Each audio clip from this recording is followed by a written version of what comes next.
Hi, besties. What up, everybody? Hello. Oh my goodness. So much happened on Raw again tonight. It's so good. We're so excited to talk to you about it.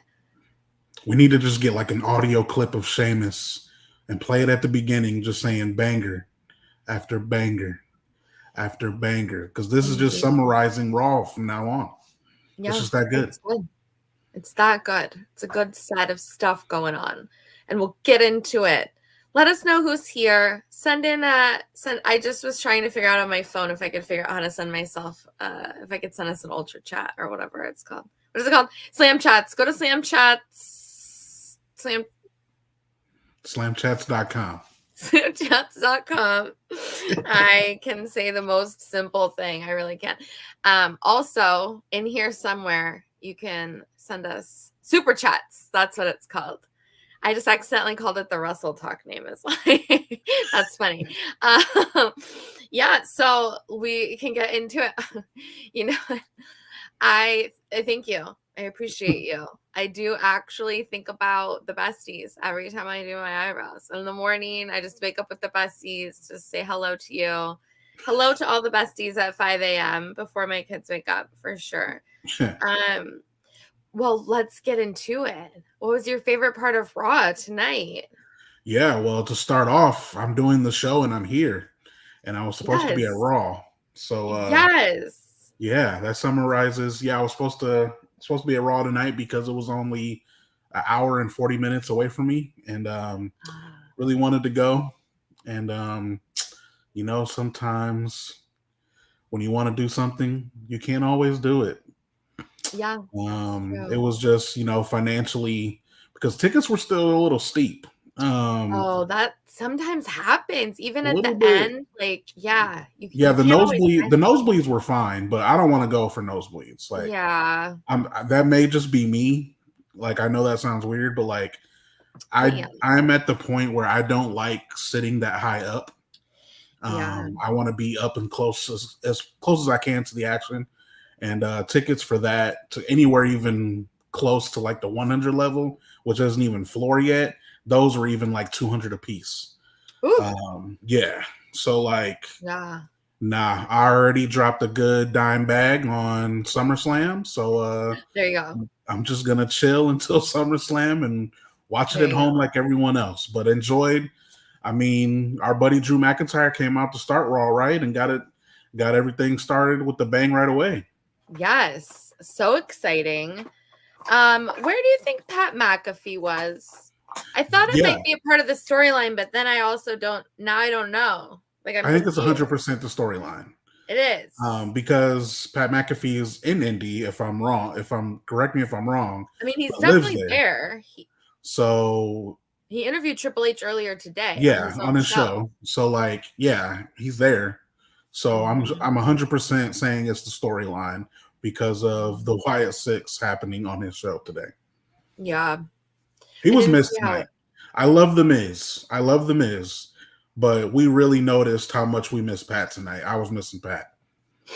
I very shortly into it realized how much I like Pat. And also I think how much the banter between Pat and Michael adds to the overall show. Yes.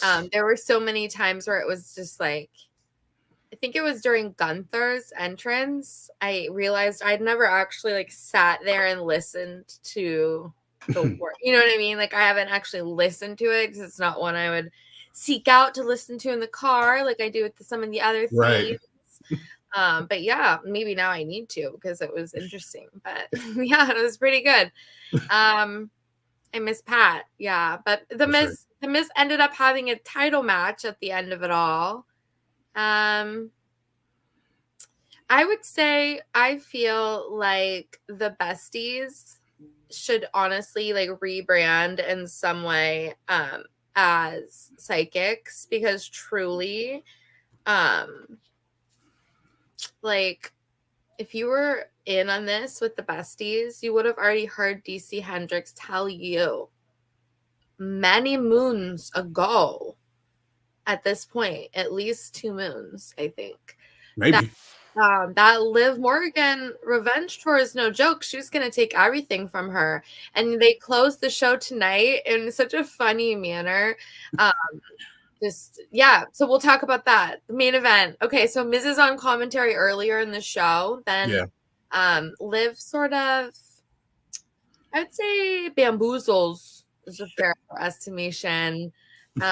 Just kind of like tricks R-Truth, which it seems like R-Truth gives out title matches via trickery all the time. So it's not unusual. But yeah, she definitely let him know that she thought that giving Judgment Day a title match would help her with Dom, and just R-Truth is a lover of love. He made the hand hearts again. So funny. So that ended up happening. The Miz leaves commentary to go try to sort this situation out, which then abandons Michael Cole there for the rest of the night, by the way. Solo commentary was just it was kind of sad. A little bit. Yeah, the commentary team definitely wasn't the normal Monday night. I thought it was hilarious though when Miz went back there and he's talking to R-Truth and he's like just handing out. He said, You didn't go talk to Adam Pearce yet, did you? And he said, yeah, it's official, dog. I'm sorry. It's already done. He's like, I've been on commentary for the last hour. It just felt Miz is so good. His acting is a whole nother level, as we know. I mean, that's what he did prior to WWE anyway. So we already knew that. But his acting in that segment was, way above what a lot of people can do on that roster. It legitimately felt like he was really upset. He was really ready to punch R-Truth. This isn't the first time, obviously, like you said. Yeah. Dude is ready to hand out title matches to anyone at any given time. So it's been building up. So Miz finally had enough tonight and exploded a little bit on R-Truth. And yeah, a great main event. I'm with you. I'm sorry if there's any R-Truth. We're all R-Truth fans. Who's not an R-Truth fan? Yeah. We all love R-Truth and enjoyed, the title reign, and glad he got his moment at WrestleMania. Yeah. But it was time to come to an end. I don't know about anyone else, but I have been kind of not really sick of the tag team title reign. But to me, it had ran its course, just me personally, for the last few weeks. I'm just kind of all right, how long are we going to do this random title match thing before they finally get, in the position where they actually lose the titles? And once that happened earlier tonight with the whole Liv Dom thing, Liv and Finn, we'll get to that. Keep that in your back pocket. Once a lot of seeds were planted earlier on in the night, and then the tag match was announced, I knew once that happened that the title reign was over in the main event. So Big Head, aka JD McDonough, and Finn Balor are your new World Tag Team Champions, in case you missed it. Defeat R-Truth and Miz in the main event with a little bit of help from Liv Morgan, in case you missed it. There was a little bit of help from Liv Morgan. There was also some attempted help by the other members of Judgment Day, who were then promptly run off by Braun Strowman, who legitimately just kind of ran out to do the choo-choo thing and scare off Carlito and Dom, except it didn't scare Liv off with Dom. Instead, she got scared the other direction and stayed around. And then, they ended up in a situation where she, again, bamboozled, I would say. She lured R-Truth by telling him that he did such a great job helping her connect with Dom and wanted to give him a hug. So he went to give her a hug, and then it was actually I thought that moment was very fun where you see her face dramatically change. It was just kind of a fun touch, but yeah, she ended up slamming R-Truth on the ropes, which paved the way for the finisher that I always have to Google because I like it to be correct. So the coup de grace. Coup de grace. Is what he hit on him being R-Truth, and it was a title change tonight to end the show. And it was also a very fun moment where then the show's ending and there's new tag team champs, and then here sneaks up Liv Morgan and also holds her world title in there too. And it's just really funny. I don't know if if it was just so obvious to me, because right before then I was looking for thumbnails and I was going way back. Like I was looking like a year ago because I was looking for one with Rhea, like everybody together kind of a thing, where like sort of that same imagery where there was like everyone's got a title type of a deal. And yeah, that moment at the end with Liv was basically a carbon copy of like 4 thumbnails that I saw in there, but just with like the different kind of the people moved around a little bit. So that's super, super fascinating. I'm so excited I like this storyline. I think it's like, I think they've run the risk of it being like too corny, but I do trust that the plane lands. You know what I mean? Yeah, I think that's exactly what we got tonight. Was a pivot, and of course, before we even kind of move forward, we want to know everybody else's thoughts. I know people are watching right now, and we want you to be a part of the show. We want you to get your comments in. The comment sections are open. We're live on Twitch, Facebook, X, YouTube. Get those comments in. We want to know exactly who's watching tonight and get your thoughts. I mean, there's a lot that happened tonight, but this storyline, I think, took a turn because exactly what you just said. I think it was riding the coattails of starting to become corny, right? And I think there's a lot of small details that probably, wrestling journalists like ourselves that are watching, or just diehard fans. Like, I don't feel like you have to be a journalist to notice these things, but it is so clear that it is not Liv and Dom. Like, I don't know if it's just like Liv and Dom or nothing. Like, yeah, no, she is using him too, just like she used R-Truth to get that tag team title match. It is always has and always will be Liv and Finn. It has been that way since they talked when the Judgment Day first started and Finn was against them. And Finn told Liv that we got to do something about the Judgment Day. It goes all the way back to that. So we're talking years here. Wow. And this is coming together. All the seeds are being planted, all the little details. Finn taking the hotel room key. Liv literally came out of the Judgment Day clubhouse today. And when Damien's walking in to get his title, and as she's leaving, she's like, "Hi, Damien. Bye, Damien." He's like, "The hell?" Like, all right. And then walks in. He's thinking it's Dom. He's like, "Dom, tell me you just ended things." And he walks in. It's Finn Balor. Once again, still acting like he's playing the video game, like he wasn't up to nothing. Yeah. So a really nice pivot in the story that I think is going to add another element and kind of takes the corniness away a little bit, in my opinion. So I thought that was a big moment tonight. I'll say I like that. Yeah. She definitely showed that she is not legitimately love struck by Dom. This is definitely a chess situation, not a checkers situation. So that's very nice. I do kind of like that.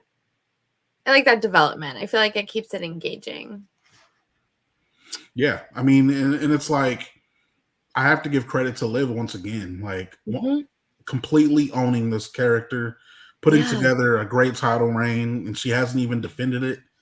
Like, I mean, I know she keeps bragging about taking Rhea out to get the belt and put Becky in early retirement, which, all right, come on.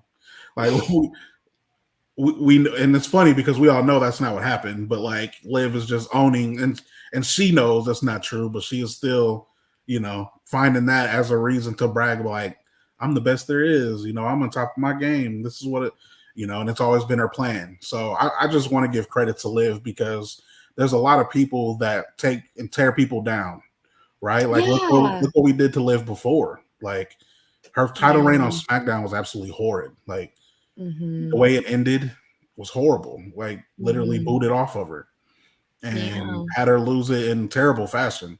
And so when we do that and when we criticize people, we also have to give credit where credit is due. And Liv is eating right now. She is the top of the division. She has got a new character that, like it or love it, it's working. And that's all that matters at the end of the day, whether you like it or hate it. So I got to give Liv credit. She is owning this character. She's having fun with it. You can tell. She's improving on the mic. She's getting better in the ring. So I'm loving this story. Once again, it may not be the biggest story anymore, but it's definitely still a top storyline in the company. Yeah, there is so much. Hi, Matthew. What's up, Matt?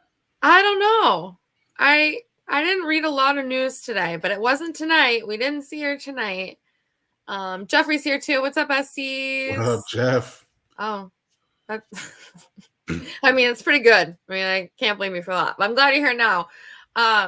Yeah, there was also some shenanigans in the ring with. Well, I guess let's do this.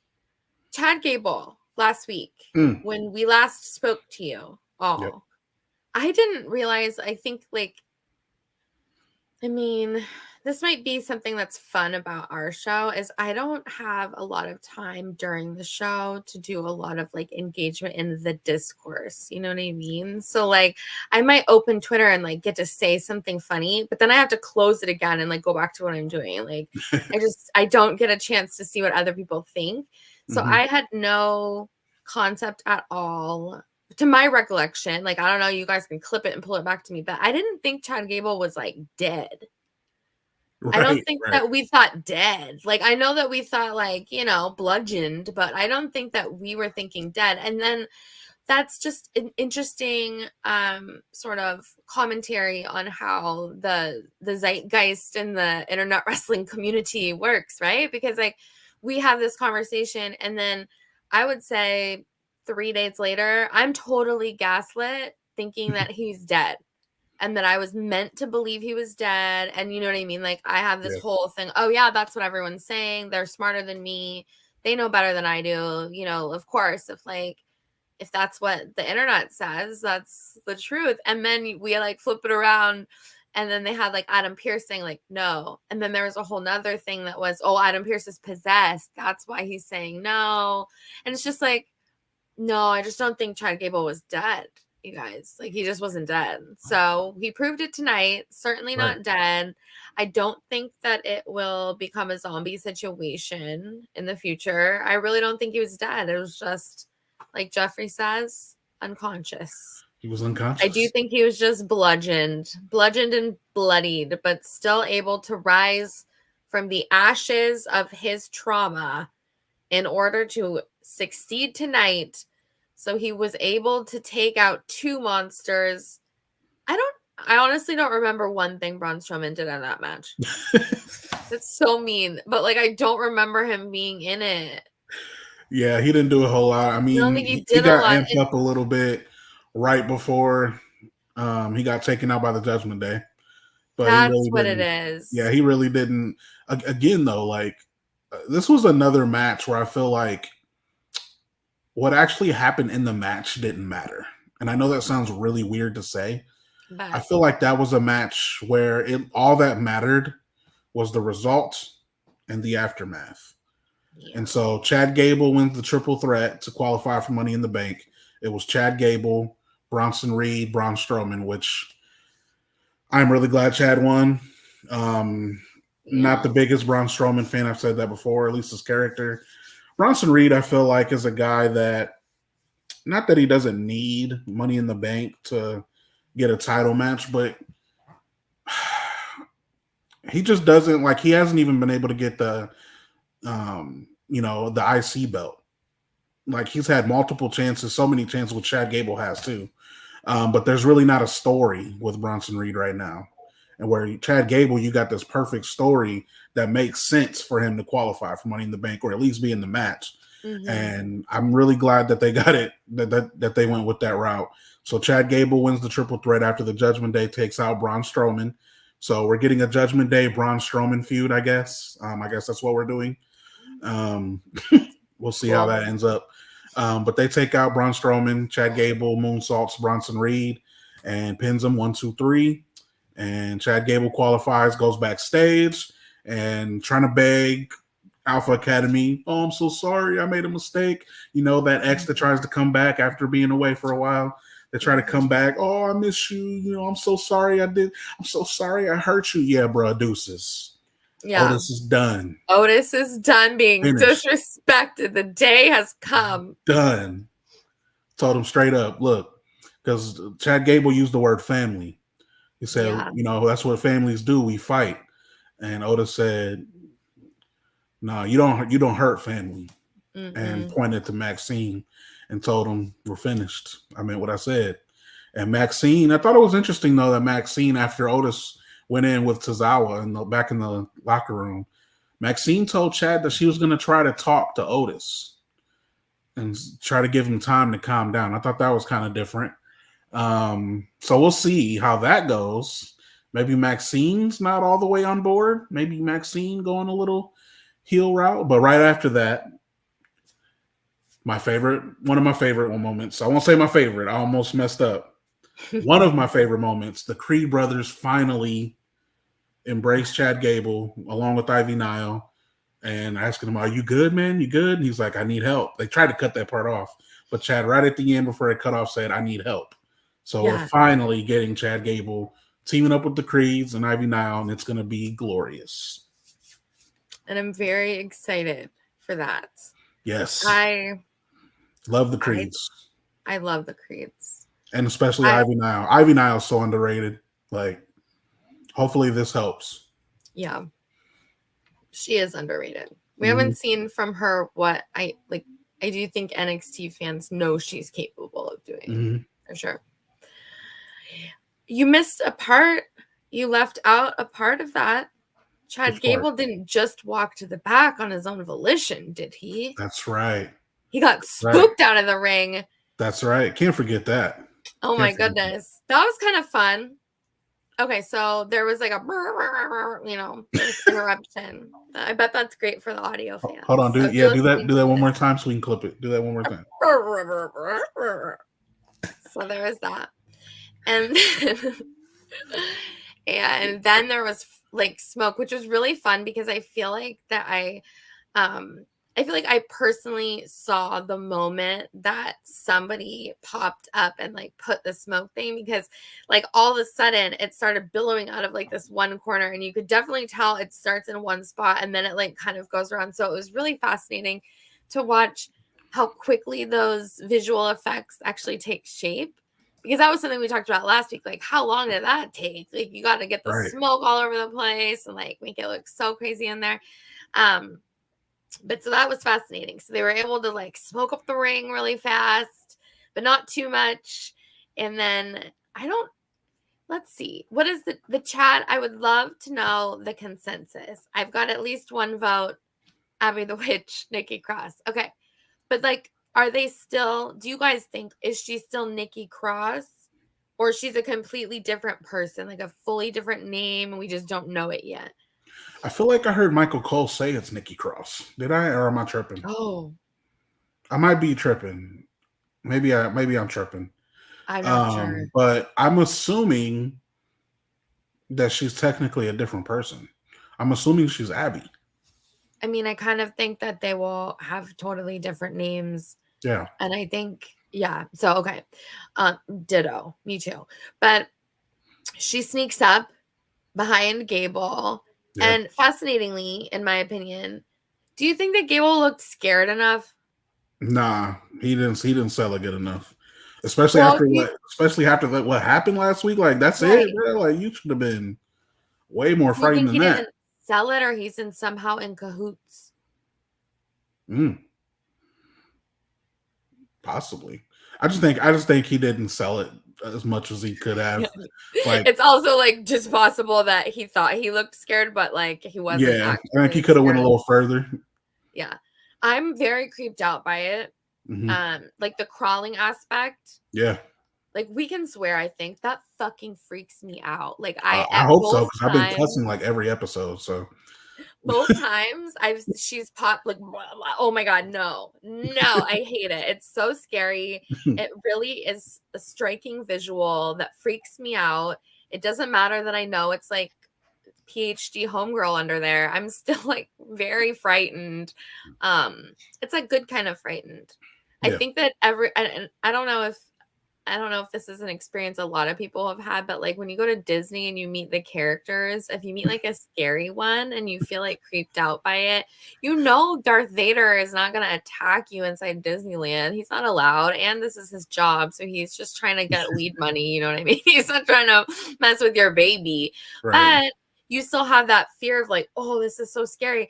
I think the best wrestling characters can just like very much portray that same energy. And I do think it's energetic. I don't know that it's necessarily all acting or all one thing, but she is definitely embracing this ring style creepy For sure. character.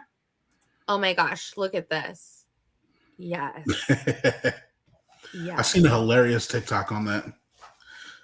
About when Raw goes to Netflix. This dude posted a video and it was like it was like supposed to be Michael Cole, or I guess it was supposed to be Samantha, but it wasn't a female voice. So now that I'm saying that out loud is weird, but it was a guy voice. I'm assuming the TikToker, and they're announcing Seth Rollins, and it's like Seth fucking Rollins. I was cracking up. Like Netflix would do some shit like that. I didn't even think about like if they would go full tilt like shenanigans with cuss words. Yeah. I haven't even thought about that. Yeah, we're gonna get some scary stuff when we go to Netflix for sure. Oh, wow! Hattie taking it to a new level. Thank you for this new nightmare. I hadn't even thought of that. Yeah, thanks, Jeff. Appreciate you. Appreciate that. That's good. I'm excited. You'll get to see me cry like every week. I'm not down for all this, but so this horror stuff. So I do think that it is appropriately respectful to call it like a horror angle. I don't think it's just like spooky. I don't think it's supernatural.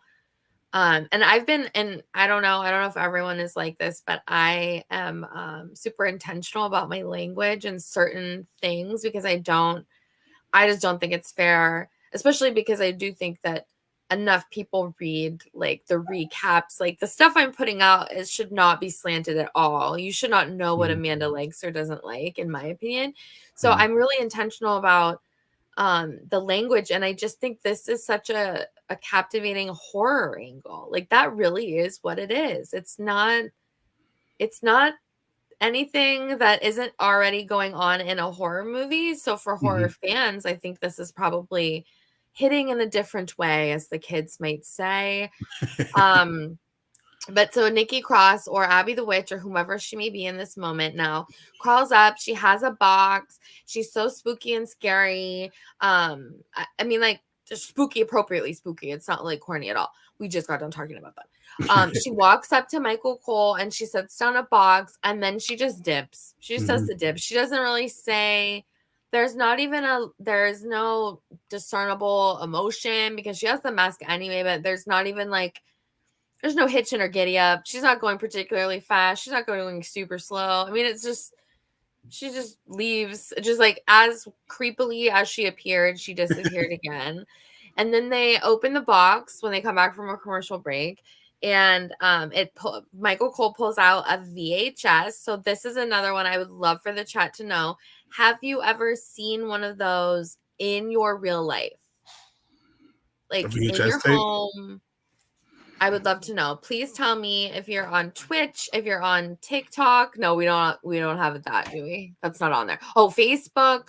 If you are watching on YouTube, let us know. Have you seen a VHS tape in real life, like IRL? What is that? I was gonna show my background and answer your question, but I'm not gonna do that.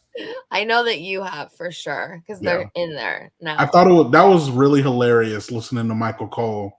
He's like, it felt like not like Mr. Rogers or nothing, but it felt like a TV show on like PBS, and he's like holding the VHS tape, like, kids at home, this is called a VHS tape. And it's like listening to him talking like that about a VHS tape was funny, but like also really made me feel old. Yeah. Like, I do think it was like a necessary explanation, but yeah, a terrifying one. Because like for sure. Well, Jeff's with us. Thanks, Jeff. Hey, shout out Jeff. Appreciate for sure. So then they Michael Cole very hilariously hands it off to like an assistant person. It's like, take this to the production truck. So yeah, he's like, let's find a VHS player, is what he called it. Yeah, a VHS player. That freaked me out too, because I had just written in the article VCR, and then I thought, wait, what was it called? Was it called a VHS player? No, it wasn't. It was just, probably couldn't think of what it was called in the moment.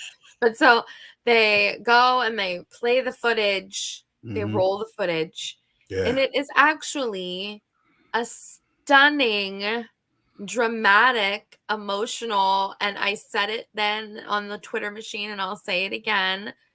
That was definitely what I would consider to be a performance that should be considered for some sort of award. Like, I do think there is a place for the acting portions of WWE to be submitted for your consideration. I think probably Emmys is the most appropriate. But when people push back on that, like, you need to look into what the Emmys are. There's Emmys now for like Amazing Race cleans up every year.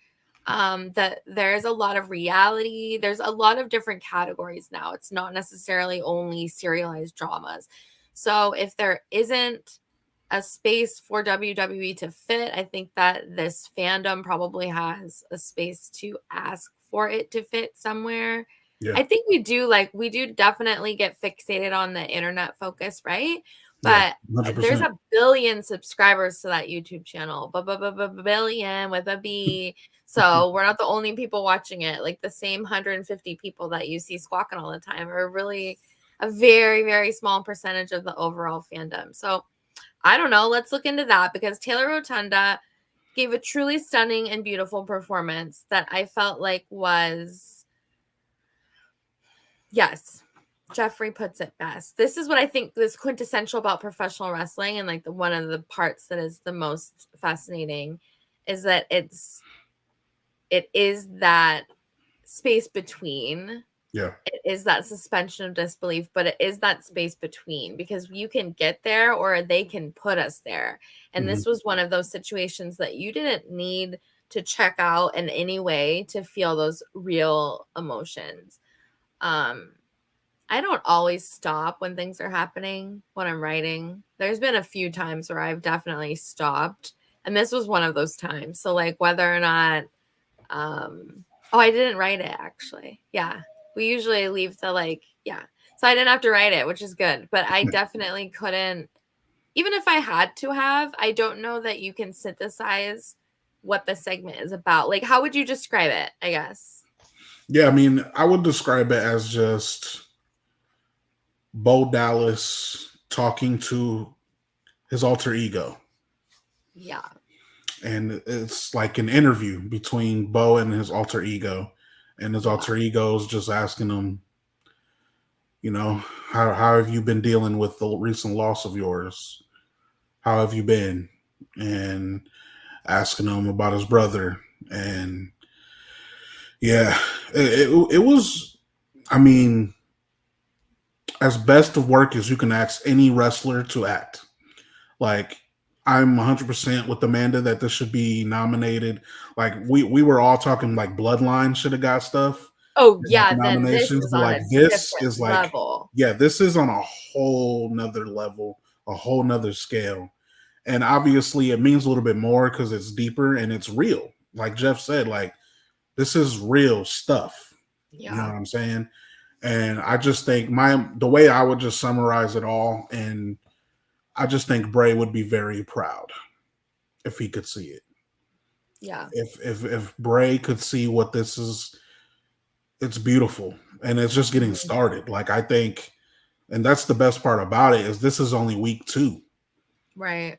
And it's already captivating everyone. People that aren't even wrestling fans on my timeline were talking about it, and they're not even wrestling fans. They're just like other like sports writers that, you know, and they write about like random. Like, I seen one person I follow, they write about like golf. Yeah. For a living. And they were commenting on and resharing the video for Bo Dallas. Like, this is on a whole nother level. And I just think that this is WWE's direction that they're taking in this, I think, is really gonna, if they do this correctly, which they already are off to a great start, this is gonna end up reaching in an all new fan base. Like this is literally a perfect combination of horror and thriller. Like it's both, really, because we don't know what they're gonna do next. We don't know when they're gonna pop up next. We don't know who else they're gonna target. We don't know what they want yet. And I think we're gonna keep getting these teases until we do.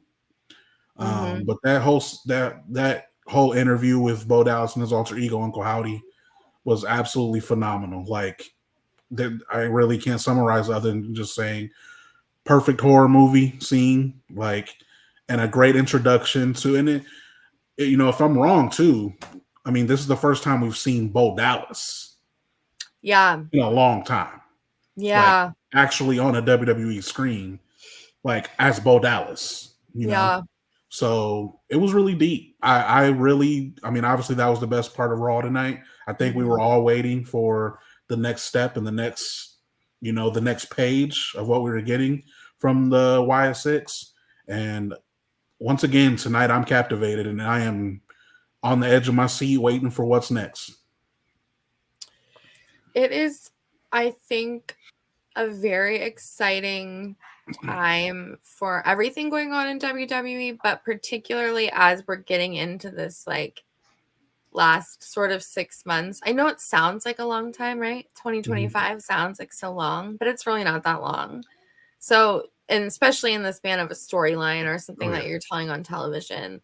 So for us to be in already seeing the things that we've seen from just this faction, what that could look like on a Netflix scale, is sort of one of the most exciting ideas that I could imagine, like in any form of professional wrestling, because we have had a lot of, we've seen Hardy Compound in TNA, you know what I mean, in AEW as well. Like there are these things we've seen. There was a WWE one.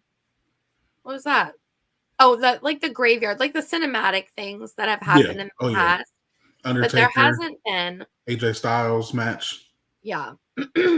And there hasn't been, however, I don't think, when the creativity is truly in the hands of the people who study film production their entire lives, right? So WWE in the past has hired writers from other genres. They've hired these people from other areas, so like more traditional television or serialized things, but you didn't necessarily get to see their imprint because they sort of bottlenecked at the top. I think there wasn't the same kind of creative freedom that we might see now. And I'm very, very, very excited to see what happens next, particularly with this faction, because I'm going to shoot on old dudes for a second. So and it's okay if it gets clipped. I don't want to argue with That's what I'm waiting on. But let's just say this. I think that some of the potentially performative concern regarding the execution of this is coming from antiquated dinosaurs that are from the same regime that most of this fandom is asking for to be swept away. 100%. So I'm proud of you that you still don't get things, but I don't think that's the flex you think it is. And kind of publicly proclaiming that you want it to be the good old days and what it used to be is okay. But also, you are not allowed then to, out of the other side of your mouth, criticize the other old dudes who do the same thing. Facts. So I feel like there's a lot of old dude on old dude, white old dude on white old dude violence that goes on Twitter. And I think that it's difficult to understand how they're doing that when they just need to have that conversation, I think, as like an internal conversation. But yeah, don't worry about it. If you don't get it, don't worry about it. Why don't you go ahead and you can like go. You understand it. It's not for you. It's not for you, and that's okay. There's plenty of things that are not for me, and you don't have to get mad about it. You can just kind of be like, "Oh, that's cool." Yeah, you can. It's for someone else. Keep scrolling, change the channel. It's really that simple. Keep it moving. Yeah. Clean your office. Find something to do. Maybe you could find something else to do with your time. It was really deep, though, Amanda. And that, to kind of summarize that promo, I think the part that resonated with me the most was when he said, "I've always wanted to be like my brother. I've always looked up to him, and I've always wanted to be him." That was deep. Yeah. That was when he said that. That's when it really got deep. And I know, WWE fans everywhere, I'm sure, felt the same way when they heard those words come out of Bo Dallas's mouth. At this point, like, I know I'm looking way ahead, but like, give him the title. Like, I'm ready. Let's strap on and ride with Uncle Howdy.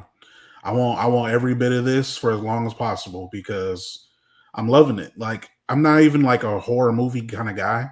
Like, it's just not really my thing. But this, like Jeff said earlier, like, it is like writing the lines of what's real and what's scripted. And it's both. And that's what makes the story that much extra special. Yeah. Oh. Also, that keeps scaring me. Oh, yes. My goodness. In like a lot of clips, it like it pops up and it freaks me out. And it freaks me out every time.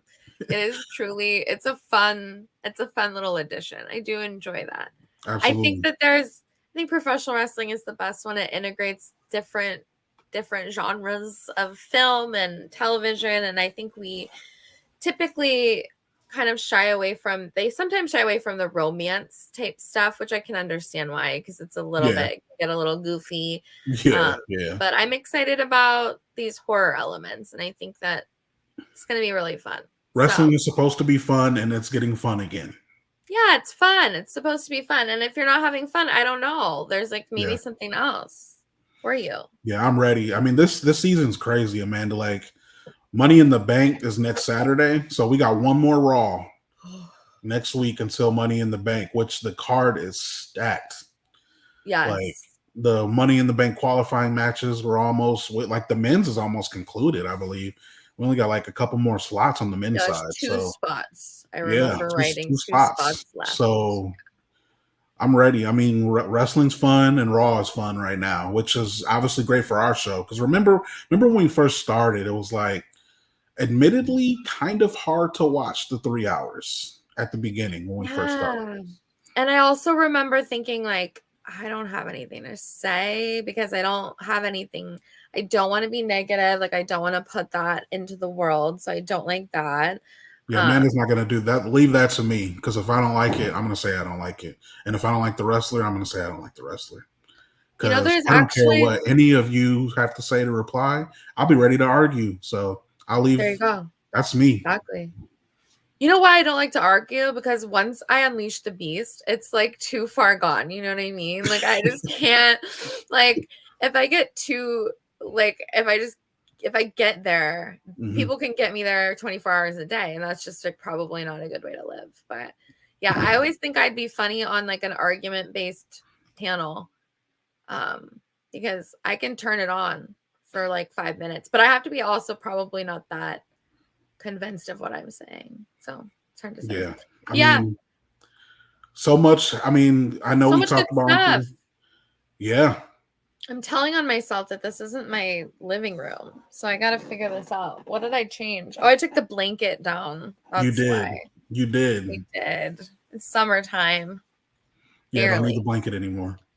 I don't need my warming blanket anymore. Well, if you want to sponsor us, if you want to send us chairs, I don't know what kind of chair this is. My dad bought me this chair. Thanks, Dad. You can send us some Ultra Chat. No, that's sorry. That's the Wrestle Talk name. That's literally like only on Wrestle Talk, I think. I don't know. Maybe other people call it that, but that's like what in the moderators, like our little back end. That's what it is. Yeah. So, okay. They're called super chats out here in these streets. So definitely live on let us YouTube, know. And you can, it's live on YouTube, super chats. You can donate there. And then also you can go to slamchats.com and donate there as well. And I mean, kind of something else I wanted to mention for tonight too, because like I know Uncle Howdy and Liv Morgan, that whole storyline. I know those are the main things, but I really don't want to forget what they're doing for the Intercontinental Championship right now. I really don't want to overshadow that because I am so excited for Braun Breaker. Like, dude comes to the main roster as a heel. Doesn't really do a whole lot. I mean, he's had like, especially on SmackDown, he literally had like 2-minute matches at the most, and then gets drafted to Raw, gets stiffed out of the King of the Ring tournament, gets pissed off, kills everyone, sends Ricochet to the hospital, and then all of a sudden the crowd is like, he's a babyface again. Like, I don't know if anyone else noticed that tonight, but like Braun Breaker before our eyes is once again a babyface, and like organically again. Like I am a sucker for organic, either character changes or title wins. Yeah, title reigns. Like I am 100% behind him becoming a babyface again. It is about time that everyone realized Braun Breaker is a star, and I do 100% believe he takes that title from Sami Zayn at Money in the Bank, and I really hope that happens because you got to strike now. Braun Breaker is as big as it's gonna get, and I'm loving it though. I'm loving that, you know, Sheamus is getting involved, messing up his stuff with Kaiser, and you got that whole bit. Kind of getting some karma if you speak, because Braun was getting involved in everyone else's matches. So like now he don't like when his matches are getting interrupted. So okay, Braun. But at the end of the day though, he's getting his title match of Money in the Bank. It became official. So big match coming. And I just wanted to give some love to Braun Breaker right there, because I am a sucker for organic growth and organic changes. And dude is a babyface again. And the crowd literally, you know, screaming for him. They're doing the dog barks. It's crazy right now. So I wanted to give some love to Braun Breaker. I think the absence of a second on commentary for a portion of the show gave a little bit more space for like the crowd to breathe. Yeah. And the crowd to be sort of another character. And I do think it shaped a few things, because Braun Breaker's crowd reaction was massive. People clearly still hate Dominic. Like Dominic opens his mouth, and I don't know if it's I don't think it's piped in boos. I think people just have a good time booing him. Like I've seen it happen. People were just excited. Like, dude just touches the mic and they're like already like, yeah. So there's just, it was kind of it was interesting that there was a little bit of extra space for those types of reactions to be featured, because I definitely think people were wild for Braun Breaker. I think people were still wild for Braun Strowman. There's something just about like once they hit the ring or like the ringside area, people do just go bananas. Because I haven't ever seen Braun Breaker in person, but because I have seen Braun Strowman, I do understand it. Because you're just like, whoa, that's a big guy. You know what I mean? Like it is just like big SOB. Simply that simple. Yeah, I do think that's crazy. Michael Cole is a boss on many, many levels. For sure. That was wild. And I think it also made me miss Pat and Michael together, because they're so cute and fun. Yeah, like I said, no offense to the Miz, but really miss Pat McAfee tonight. Like, I did too. And it's nothing against Miz, because like you could have put almost anyone in that seat and we still would have missed Pat. Yeah, it wouldn't have been the same. So yeah, just hoping. Where were they? Indianapolis. Oh, I don't know. Yeah, I mean it's in Indianapolis, so he's somewhere being hidden by the Wyatt Six, I'm assuming. We're gonna find out. We're gonna get more information hopefully soon. There are a little bit of Bronson Braun. There's a Braun and Braun issue. There's definitely when I'm typing it. Imagine if they faced each other. How much fun that would be. Yeah, Braun versus Braun. Kaiser accidentally said Braun Strowman before his match tonight with Braun Breaker, but then he just like immediately said Braun Breaker after. But he definitely said Strowman the first time, because I was like, oh, I do that too. I got you, buddy. It could, Jeff, it could be. Hey, he's just wise. He's just he'll say that tomorrow on this show. Said he got the hell out of Dodge when we'll find the out. interruption on his show yesterday or earlier today. Yeah, they've been stalking him. I would hide if I was him. I mean, I don't think that's you're not safe. You're not safe in that space, I don't think. Yeah, there was enough things that went on Raw that I'm positive we're forgetting something. So Lyra qualified for Money in the Bank. Lyra Valkyria. Yes. Another superstar that made the jump from NXT over the last year, and her really recently, just from the draft. And she's off to a big start too. We got to give Lyra some love. I mean, only a couple months since she's moved up from NXT and's already won didn't win Queen of the Ring, but went to the finals of Queen of the Ring.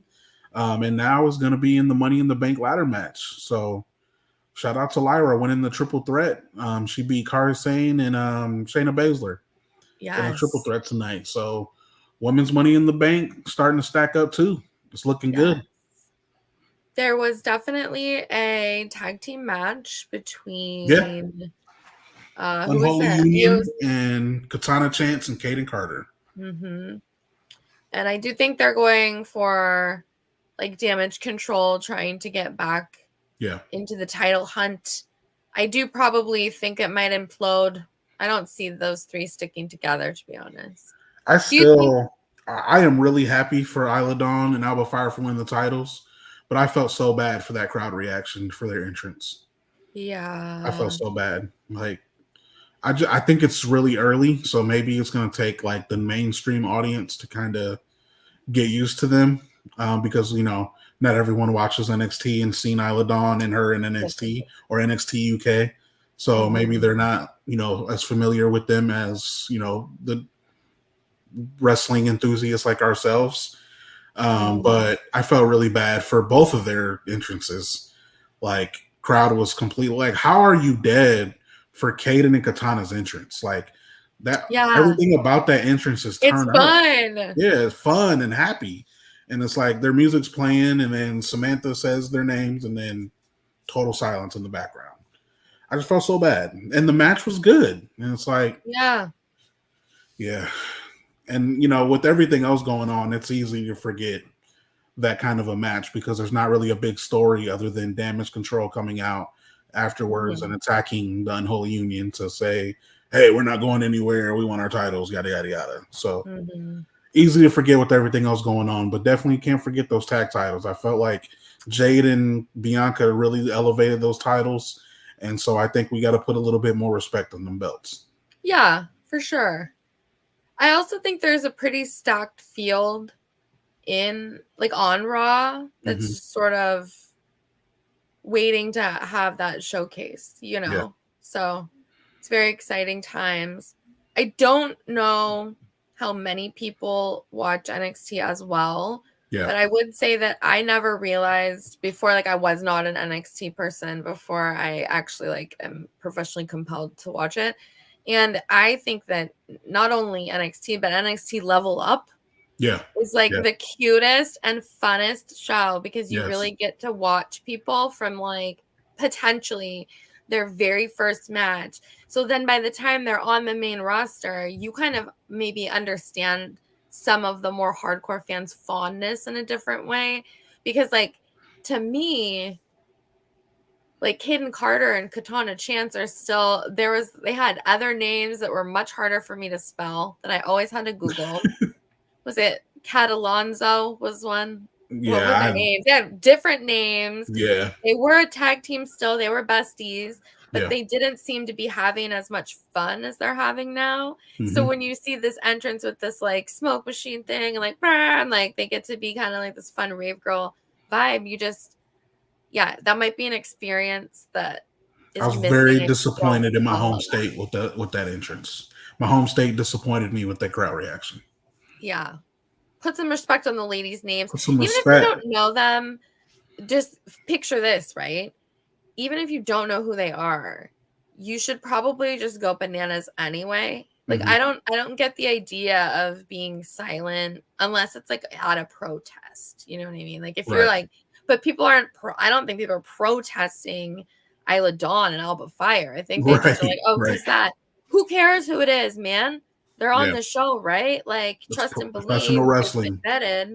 It's professional wrestling. There's a heel and there's a babyface. Yeah, you're going to figure out. Just go bananas anyway. That's half the fun of that. And if you're not getting bananas, if you go to a live show, I genuinely encourage you to go by yourself so that you don't feel like you're worried about anybody else that you know personally. Like, you know, if you're feeling like you're that kind of person who's like drag someone with you, because I would say going by myself allowed me to have my actual opinions in a way that I wasn't necessarily always in the past. Like sometimes, you know, you gotta not want to like look crazy or, you know, whatever, but no, you don't care if you're by yourself. So you can get loca and you can love everything. There you go. You know what my affirmations are for tonight? It's the same thing. Like what you want to like. You should just like what you want to like. And if you don't understand it, it's okay. It's probably not for you. There's not everything in life is not for you. You know what I mean? Like it would be bizarre for me to expect that Forged in Fire is created for me when I know that Real Housewives of New Jersey is created for me. So you can't love everything and you're not going to. So eat the meat, leave the bones. It's just like any other art form. Send us super chats so we can get new chairs. If you own a chair company and you want to send us chairs, please do. I sit cross-legged. I don't know how you sit, but I need to get a new chair because I'm like messing up my feet. Like I kicked something, I broke a bone. I may or may not use my slam chats for. I just need new WWE shirts. We need a push. We need a push to get DC a new shirt. You should decide what shirt he gets so you can. We'll make the fans are in charge of this. That's right. If it's, you know, we'll figure it out. I got my eyes on that Braun Breaker one. There you go, Braun Breaker with the big dog on it. Oh, yeah. There you go. Oh, yeah. Absolutely. Okay, what else do we? Simple, like what you want to like. Cheer who you want to cheer. Yes, Jeffrey. Thank you. Yes. That's all. That's all we need to do. Did we miss anything big? I don't want to negate anyone's good work. I don't think we missed anything big. I know next week there's the men qualifying match for Money in the Bank. I mean, I think a lot of it's just looking ahead to Money in the Bank, really, other than we talked about Uncle Howdy, Bo Dallas. We talked about the Intercontinental belt that'll be on the line. We obviously talked about Liv and Finn's hidden relationship that I think is going to come to light. But there's some big matches that we're looking forward to. So next week we got the triple threat qualifying match. Drew McIntyre, Ilya Dragunov, and Sheamus on Monday Night Raw next week for Money in the Bank. So if anybody's watching right now, and before we get out of here, I want early, because we're going to see the comments, because I can go back and watch them, but early predictions for Money in the Bank. Early predictions for Money in the Bank. Who do you have? Who do you hope wins a briefcase? I don't know if anyone's seen, I wrote an article on the women's Money in the Bank of 3 women that I think should win the Money in the Bank and gave them their cases. And conveniently, 2 of them are already in, and only 1 was in when I wrote the article. So I'm hoping the 3rd one gets in there. So fingers crossed. I hope so too. I will say I want Chelsea Green to win. Yeah. I want them to change it into like a handbag. I want there to maybe be a small dog in it. I want there to be a full like lean in moment. I want her to threaten to do what she says she wants to do for an entire year's time, to troll. I want her to be a diva stan on television. And yeah, we'll just see how that goes. Because I do think she could tear it. I want a menace. Similarly to how I think we both wanted Nia Jax to be the queen of the ring, because we're like, it's like the more menacing option. I want the most menacing option for the ladies. And I do not want someone who cashes it in right away. I feel like the women always cash it in straight away, and I don't like that. Yeah. So I will hope that whoever holds the women's, I guess Io Sky held on to it. I was going to say Io held it for a little bit. She had it for a little bit. But I just think typically it's like such a fast turnover for the ladies. Yeah. I hope they hang on to it and like for that. a long time. Just kind of shake it up. I like that. I also agree. I think I would love that. I also think the way that WWE is sort of booked right now, what I appreciate about what they're doing is that I think each person, you could make a solid case for why they could or should win. Yeah. And that's, I think, when these matches are the best, is when they have actually elevated stakes, because even these qualifying matches, like, hello, yes. what? Drew McIntyre, Ilya Dragunov, and Sheamus, like, just that in and of itself is a wild match, and that's just to get a spot. So it's pretty I think it's a good testament to I think it's going to be Ilya. I could see him taking it too. I think CM Punk could come back possibly and mess up Drew, or I could see Kaiser messing up Sheamus. I think Ilya win. I think Ilya might win. We'll see though. We'll see. Ilya's selling scares me to no end. I can't handle Ilya Dragunov. I can't. And it's gotten worse. And by worse, I mean like better, like objectively more horrifying. But when I say worse, I mean like worse for my life, because I get so worked, particularly by him. I always think he's dying.